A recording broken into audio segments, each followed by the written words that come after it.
নমস্কার বন্ধুরা, কেমন আছেন? লাইফস্টাইল বাই সম্পার নতুন একটি ভিডিওতে আপনাদেরকে স্বাগতম। আজকে আবার আপনাদের সাথে একটা ডেলি ব্লগ নিয়ে চলে আসছি।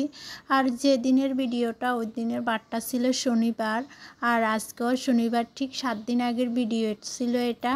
আর ওই দিন আমি বিপদনাশিনীর পূজা দিতেছি, আর হঠাৎ করে পূজাটা দিতেছি। আসলে বছরের শেষ বিপদনাশিনীর পূজা, যার জন্য হঠাৎ করে পূজাটা দিতেছি। আর ওই দিন স্কুলে টাপুরের প্রোগ্রামও ছিল, একদম আমি হিমশিম খেয়ে গেছি। এত তাড়াহুড়া করে পুজো দেয়, আরও হঠাৎ করে, আর ওইদিকে টাপুর কর রেডি করে দিতে হবে, মানে তাড়াহুড়ার মধ্যে যতটুকু পারছি অতটুকুই রেডি করে দিছি।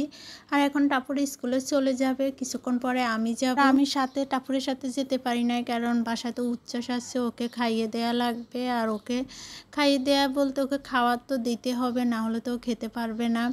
আর এদিকে উচ্ছ্বাসকে খাওয়াবো, আমি খাবো, ওর বাবাকে দিব, তিনজনে খাওয়া দাওয়া করতে হবে। আর আমার ভীষণ খিদা লেগে গেছে, কারণ আমি অনেক ভোরবেলা ঘুম থেকে উঠে গেছি।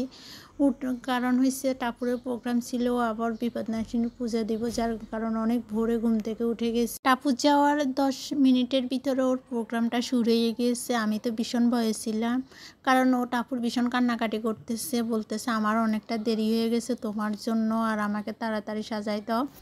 আর আমি তো কি করব, একদিকে তো সব কাজ, আর একদিকে পুজো দিব, আর একদিকে মেয়েকে রেডি করব। আর ওই দিন পূজাটা না দিলেও ভালো লাগতেছে না, কারণ বছরের শেষ পুজো ছিল বিপদনাশিনী। যাই হোক, 10-15 মিনিটের পরে প্রোগ্রামটা শুরু হয়ে গেছে। আর এই যে প্রথমে ছিল ওদেরটা, আর এটা ছিল একটা দলীয় নৃত্য। আর আমিও প্রায় ওর বের হওয়ার কিছুক্ষণ পরে আমিও বের হয়ে গেছি, বলে দিচ্ছে মা তুমি আমার নাচটা ভিডিও করবা।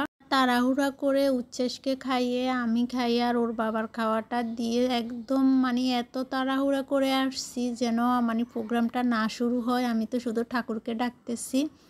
পরে না দেখি আমি যাওয়ার সাথে সাথে দেখি প্রোগ্রামটা শুরু হয়ে গেছে। আর আমি ওর নাচটা ভিডিও করে নিয়েছি। আর আসলে আমি এখন কপিরাইটের ভয়ে পুরো ভিডিওটা দিতে পারতেছি না, যদি কপিরাইট চলে আসে, যার কারণে ভয়েসটা দিতে পারতেছি না। আর ওদের নাচটা অনেক সুন্দর হয়েছে, যার কারণে ওদেরকে মানে যারা ওইখানে অতিথি ছিল ওনারাই বলছে যে ওদেরকে তিনবার নাচটা ওদেরকে দেখাতে হয়েছে। ওদের নাচটা অনেক সুন্দর হয়েছে। আসলে আমি কিন্তু পুরো প্রোগ্রামটা ছিলাম না, কারণ বাসায় তো কোনো কাজ করে আসি নাই, সব কিছু এলোমেলো করে চলে আসছে। ওই দিন এত গরম ছিল, কি বলবো, এত রোদ, এত গরম ছিল।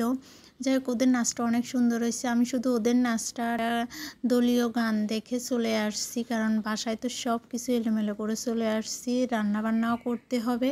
আর এই যে আর শুধু এখানে আরেকটা প্রোগ্রাম দেখছিলাম, ওদের গানের প্রোগ্রাম ছিল, ওদের গান ছিল।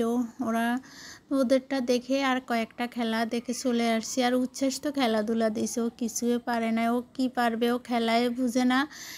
ও অনেকগুলা খেলাতে ওকে নাম দেওয়া হয়েছে, কিন্তু ও কিছু খেলায় বুঝে নাই ও।